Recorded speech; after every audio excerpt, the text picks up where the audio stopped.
Sri Vishnu Sahasranama, 854, Yogisa, means yogi, one who practices yoga, and Isha, the master.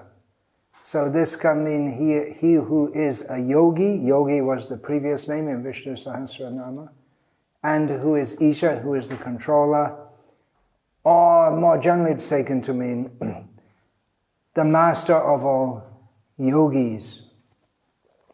Now, the previous name, Yogi, in the context of Vishnu, means Yogisa, means he's the best of all yogis, or the Lord of all yogis, but that's emphasized or clarified in this name, Yogisa.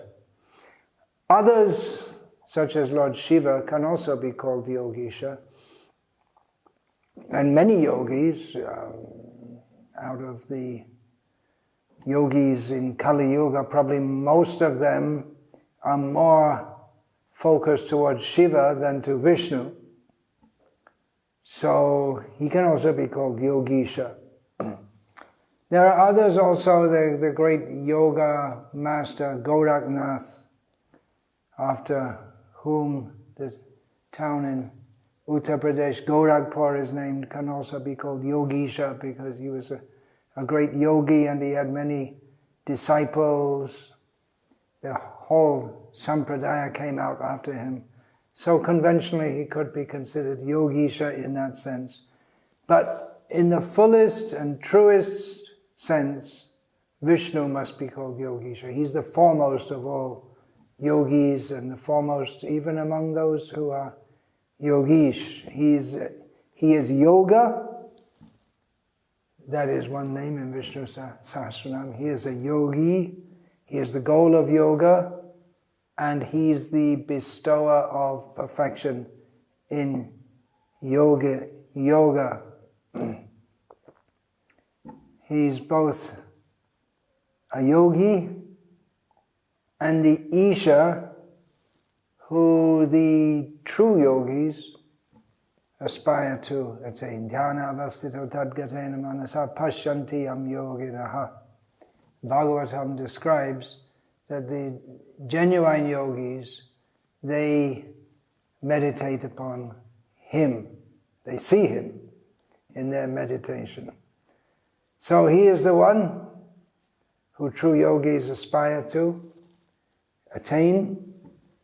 That includes all kinds of yogis, not just the meditative yogi. The best of all yogis, as Lord Krishna says in Bhagavad Gita, a well-known verse.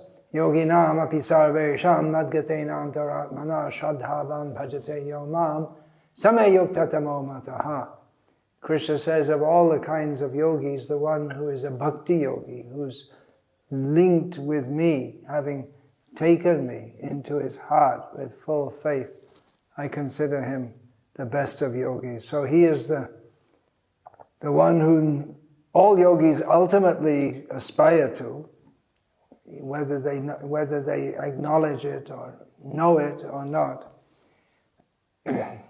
And those yogis who aspire for yoga siddhis, anima, laghima, prapti, mahima, so on, they imitate him. Or they want to be like him, they want to emulate him. There are many yogis, but there's only one true Yogisa, the one who's on top of them all. Parashar Bhatta, we're going back to name 847 now the name Svadrita. Parashar Bhatta, starting from there, has given interpretations for the names in Sri Vishnu Sahasranama according to his, Vishnu's, relationship with, dealings with the three kinds of jivas. It means the conditioned souls, the liberated souls, and the eternally liberated.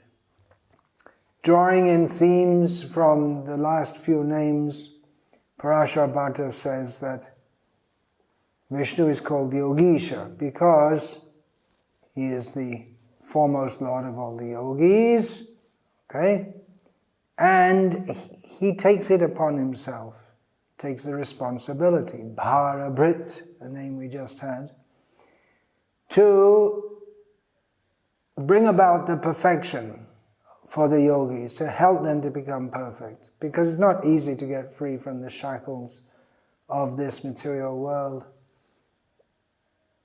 Even great yogis like Sanak and Sanatan, Parashara Bharta says, they are automatically, due to their advancement in previous lives, they're gifted with tremendous ability to practice yoga, to meditate, to perform austerities, but still it is his intervention by which they can attain the real perfection, the real yoga siddhi, which is to go to Vaikuntha.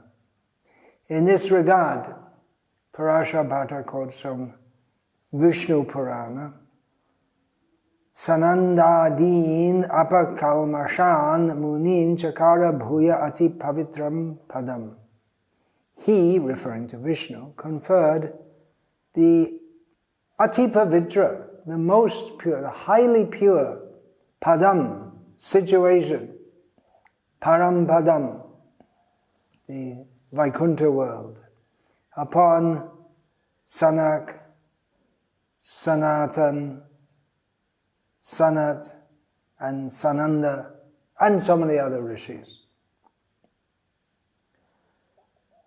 Sri V.V. Ramanujan, another commentator, refers, as he usually does in his commentaries, he always goes to the Divya Prabandham, so he quotes from Namaravar's Tiruvaimoli Pasuram, which conveys the sense of him being the Yogish who is worshipped by the yogis. He says that, he's quoting here from Namalava, that the great rishis such as Janaka and Sanaka, who have clear vision, understanding, and discrimination,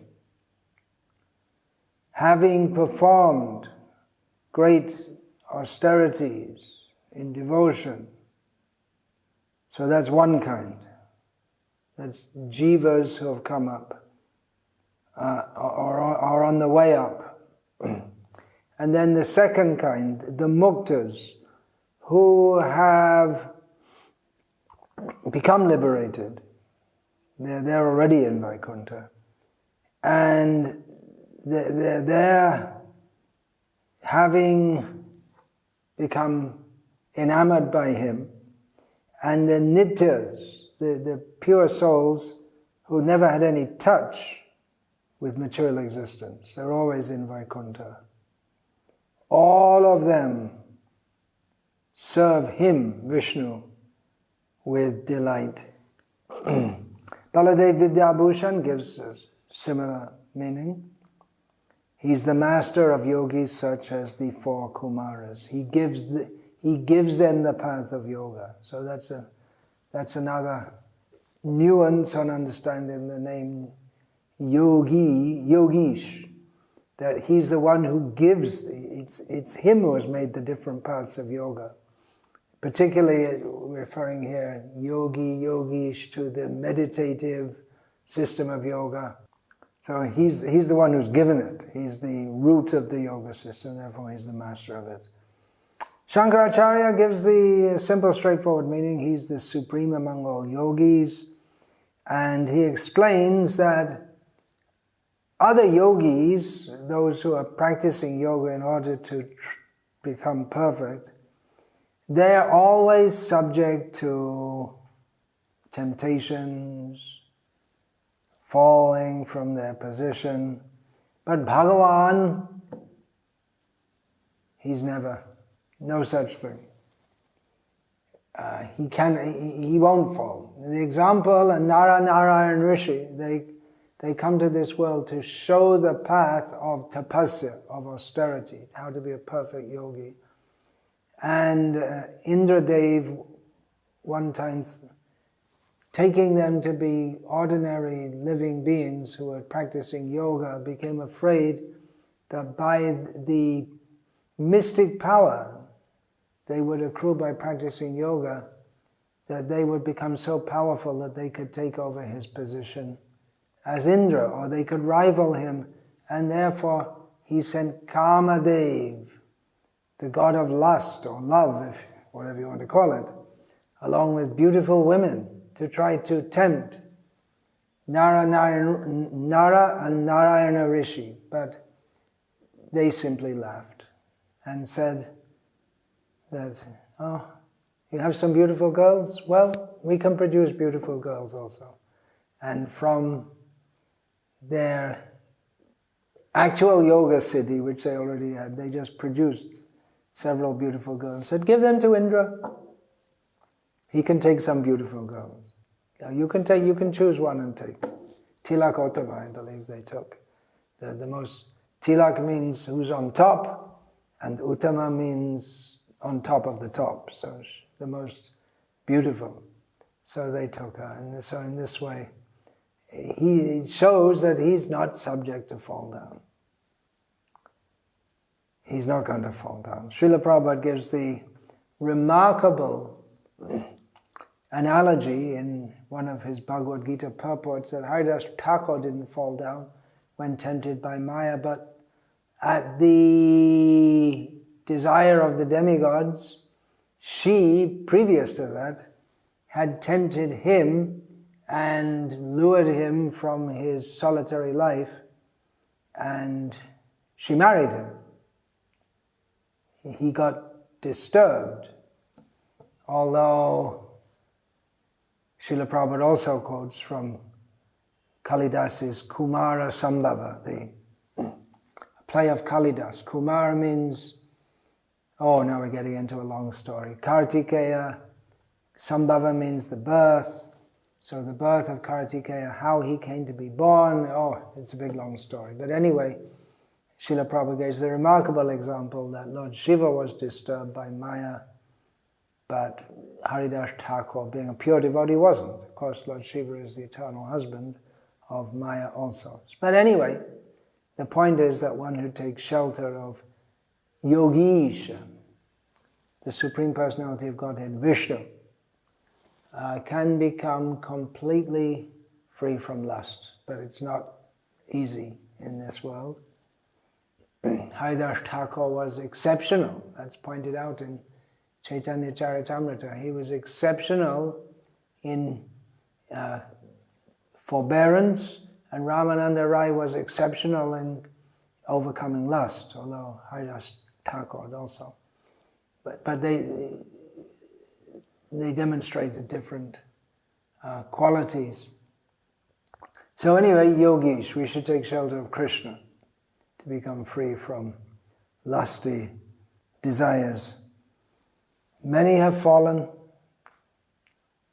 on the devotional path, on the various yoga paths, so we should pray to Krishna to help us. And Srila Prabhupada recommends, especially if we're feeling harassed by lusty desires, sexual desires, to pray to Haridas Thakur, who showed or demonstrated in his life how to be free, or that he was free from sexual desires, so absorbed in chanting the holy names of Krishna. Krishna Datta Bharadvaj, another commentator, gives the understanding that Yogish means that he is worshipped and meditated upon by the Karma Yogis, Jnana Yogis, and Bhakti Yogis. And he quotes from Gita, Yogi namapi sarvesham madgatena antaratmana shradhavan bhajate yomang samayuktatamo mataha. That among all yogis, who worships me with great faith, having taken me, who's taken me into the core of their heart, I consider him the best of the yogis. So, karma yogis and jnana yogis, maybe indirectly they worship Vishnu. He's the best of the yogis in as much as he doesn't go to the forest and run away from the world, but even in the middle of the world, he's within it, but he's not affected by it. He doesn't have to run away. So in that sense, he may not appear that he's like a yogi. He's dancing with young girls, and then he becomes the prince of Dwarka. He may appear like he's a very worldly, involved kind of person, but he's aloof.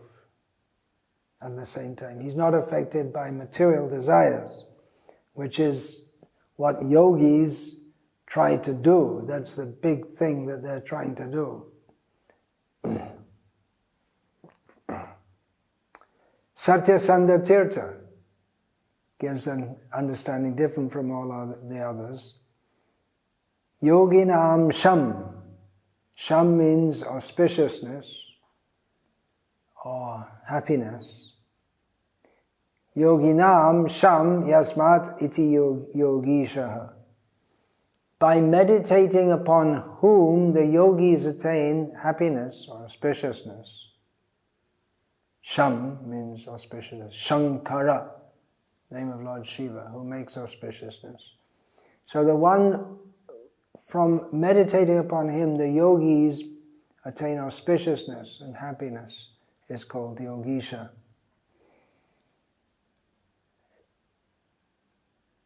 Another similar understanding, giving Sham, giving auspiciousness and happiness to Lakshmi. Therefore he's known as Yogisha. Satyadevo Vashishta takes the word here in Yogish, he takes the word yoga, analyzing it as union, and says that he keeps everything in the material world together. For instance, the bones in the body of animals with skeletons, not exoskeletons, but regular skeletons. He gives that as an example of how everything is put in place properly. Everything's held together. That's a microcosmic example. The whole universe is held together by his power of yoga. Therefore he's called Yogish, which is pretty much the same as his interpretation of the name Yogi. Another meaning of Yogish, he is the Lord or the master of all ways and means, methods, upayas. We see in Bhagavad Gita, Lord Krishna says, Esha te bihita sankhe buddhi yoge tvimang shrinu. Krishna says, I will now outline to you the systems or the methods which you should listen and hear. Of course, here Srila Prabhupada takes here Sankhya and Buddhi Yoga as two terms, but here it's analyzed differently. The methods of practicing Sankhya and Buddhi, and in this analysis, this goes from the 45th verse of the second chapter right up to the end of the chapter, the 72nd verse. So Krishna is outlining the ways and means for practicing yoga, very much emphasizing control of the senses and the mind, and steadiness, not being affected by the ups and downs of the world. One interpretation given here is Yatra Yogishvara Krishna Yatra Partho Dhanadaraha, from the last verse of Bhagavad Gita. Although Yogishvara and Yogish means the same, but actually it's in every recension of Bhagavad Gita, we always see the name Yogeshvara, but somehow it's become Yogishvara. There is a different meaning. Yogeshvara means Lord of the Yogis. Yogeshvara means the Lord of Yoga. So there is a somewhat difference. Going on to name 855, Sarva-kamada, he who bestows all desires. Sarvan kaman dadati iti sarva-kamada. That's how to say he who bestows all desires in Sanskrit. And there have been names like this previously in Vishnu Sahasranama. Varada, the best of giver of boons. Kama prada, one who gives or fulfills desires, or one who infuses desire, that can mean also. But it's already discussed. Coming up later, about 150 names, 50 names later. Swasti Dakshinaha, one who gives liberally. Bhuri Dakshinaha, one who gives liberally and as dakshina, as remuneration to the priests and the brahmanas. Parashara Bhatta describes this name as meaning the one who grants all desires sought by the yogis. They want anima. We've been anima, mahima, laghima, whatever. You want it? Okay, he'll give it. It's not that you just turn up and ask for it. You have to do your work also as a yogi. But he gives it. It may be an impediment to the path of salvation, but if you really want it, he'll give it.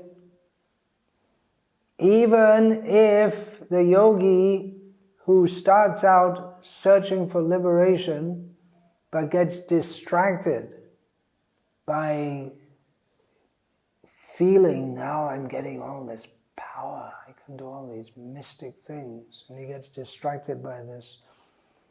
And so he settles for something which is a very, it's negligible kind of benefit. But to him it seems very great, being influenced by Maya. But still Bhagavan gives him that. And Parashara Bhatta notes that even the yogis, it's common that they get distracted. They may even fall down into gross lust. But their effort is not lost. On the yoga path, whatever one does remains with him. He'll get a good birth in the next life. Parashara Bhatta quotes from Gita, Prapya punya kritam lokan ushitva shashvati samaha shuchinam srimatam gehe yoga brashto bijayate. That someone who has fallen from the path of yoga, Krishna assures him, Nahi kalyana kaschid durgatim tata gacchati. Krishna assures Arjuna, don't worry, he's on a good path, he won't be spoiled, he won't be destroyed. But if he does fall from the path, then in his next life, he'll take birth in a suitable situation. I'll read this whole section of Bhagavad Gita, the Sanskrit verses and the translation given by Srila Prabhupada. It's very instructive and very heartening, because we who are on the Bhakti Yoga path, I can say for myself, and I'm pretty sure it's true for everyone else, we have the tendency to strive to go up, and then boom, falling down again. It seems to be very, very hard to go up, but Krishna shows us that even if we make a major fall, if we're sincere, He will look after us. And that's true even of the yogis who are not fully on the devotional path. So Arjuna, he asks, Arjuna uvacha, ayati shraddhayo peto yogach chalita manasaha aprapya yoga sangsiddhim kangatim Krishna gacchati. Arjuna said, O Krishna, what is the destination of the unsuccessful transcendentalist who in the beginning takes to the process of self-realization with faith, but who later desists due to worldly mindedness and thus does not attain perfection in mysticism, in yoga? What happens? Kachinno bhaya vibrashtash chinna brahmeva nashyati apratishto mahabaho vimudho brahmana pati. Actually, understanding the Sanskrit, at least to a little extent, it really helps to get the feel of the verse. Apratishta, it's just like, you're nowhere. Almighty on Krishna, does not such a man who is bewildered from the path of transcendence fall away from both spiritual and material success and perish like a riven cloud with no position in any sphere? Etan me sangshayang Krishna chetam arhasya sheshataha tvadanya sangshayas chaitana hi upapadyate. This is my doubt, O Krishna, and I ask you to dispel it completely. But for you no one is to be found who can destroy this doubt. Shri Bhagavan uvacha. Krishna is immediately ready. He replies. He doesn't have to think about it, go and look it up in the Veda base, any such thing. He's Bhagavan after all. Shri Bhagavan uvacha. Partha naiveha namutra vinashas tasya vidyate nahi kalyana krit kaschid durgating tata gacchati. Personally, this line gives me a lot of hope. Nahi kalyana krit kaschid durgating tata gacchati. And seeing in the lives of others also. The Supreme Personality of Godhead said, son of Pritha, a transcendentalist engaged in auspicious activities does not meet with destruction either in this world or in the spiritual world. One who does good, my friend, is never overcome by evil. Doesn't attain to an inauspicious situation. Prapya punya kritang lokan ushitva shashvati samaha shuchinang srimatang gehe yoga bhrashto bhijayate. The unsuccessful yogi, after many, many years of enjoyment on the planets of the pious living entities, is born into a family of righteous people or into a family of rich aristocracy. Atava yoginam eva kule bhavati dhimatam etadhi durlabhatarang loke janma yadidrisham. Or, if unsuccessful, after long practice of yoga, he takes his birth in a family of transcendentalists who are surely great in wisdom, certainly such a birth is rare in this world. Tatra tang buddhi sangyogam labhate pauravadehikam yatate chatato bhuya sangsidhau kurunandana. On taking such a birth, he revives the divine consciousness of his previous life, and he again tries to make further progress in order to achieve complete success. O son of Kuru, Purvabhyasena tenaiva hriyate piyavishopi saha jignasurapi yogasya shabda brahmati vartate. By virtue of the divine consciousness of his previous life, he automatically becomes attracted to the yogic principles even without seeking them. Such an inquisitive transcendentalist stands always above the ritualistic principles of the scriptures.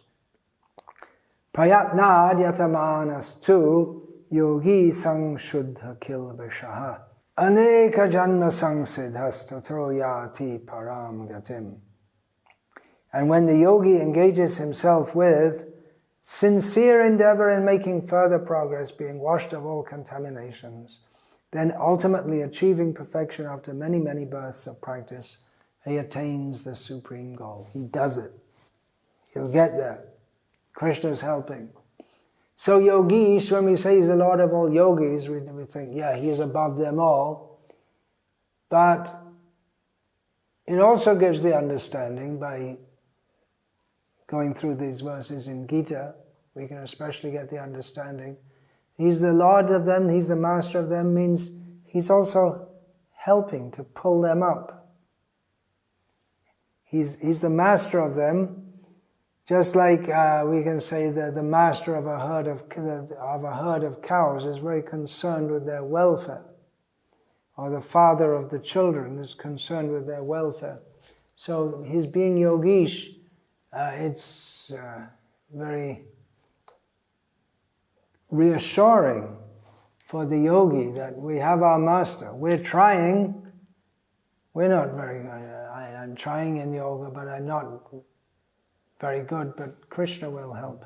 That's especially in Bhakti Yoga, which begins with Dainya Bhav, or feeling oneself very low and dependent. The problem with the yoga path is that many who take to it, they have the feeling like, I'm going to control my senses, I'm going to conquer over Maya. And then they go out, well, they remain within Maya by thinking like that. And then they don't get the blessings of Yogish. Baladev Vidyabhushan takes a similar stance,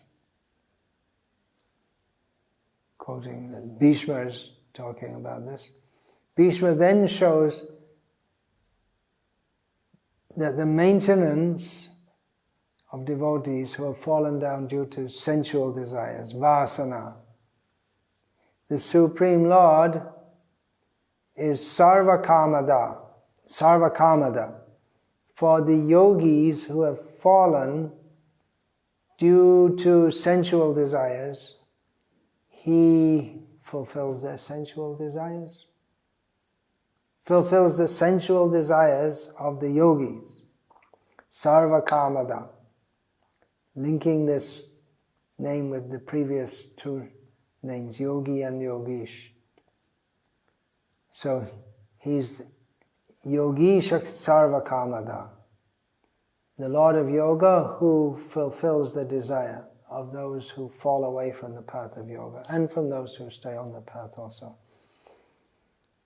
Shankara quotes the Brahma Sutra, Phalamata Upapatehe. He, the Supreme Lord, is capable of bestowing any benefits for practicing yoga or whatever. Therefore, he's Sarva-kamada.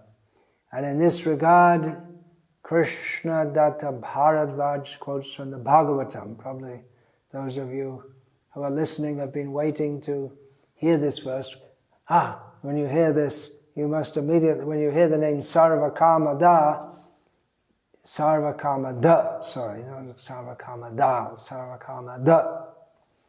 Da would be female. So you must be waiting for this verse. Okay, here it is. Akama sarva kamo va moksha kama udaradihi tivrena bhakti yogena yajeta purusham param. Who has no desire? Someone has no desire. Someone is full of desire. Someone who desires liberation. Udaradhi can be translated as someone who has got very wide intelligence. Or you could say intense devotion. They worship the Supreme Person, Krishna. In other words, whether we desire dharma, artha, kama or moksha, or Krishna, we should worship him intensely, yes. Tivrena bhakti yogena. Worship him intensely. Varnashram dharma. People are concerned, in Varnashram dharma, people are concerned generally with dharma, artha and kama. Some may come to the platform moksha. Varnashram dharma should be centered on worshipping Vishnu. Radha Krishna Shastri quotes from Chandogya Upanishad, Esha u eva vamaniresha sarvani vamani nayati sarvani vamani nayati ya evam veda. He alone is Vamani, since he grants all good things to those who take refuge in him. Then another sub-commentator, N.S. Anantarangacharya, explains that Vamani here refers to one who bestows all auspiciousness on those who take refuge on him. And there's some comment on the Sanskrit here that this statement in Sanskrit, it's said with great emphasis. He will help you. He will fulfill your desire. Bhagavatam, there are so many instances of Krishna fulfilling the desire of his devotees.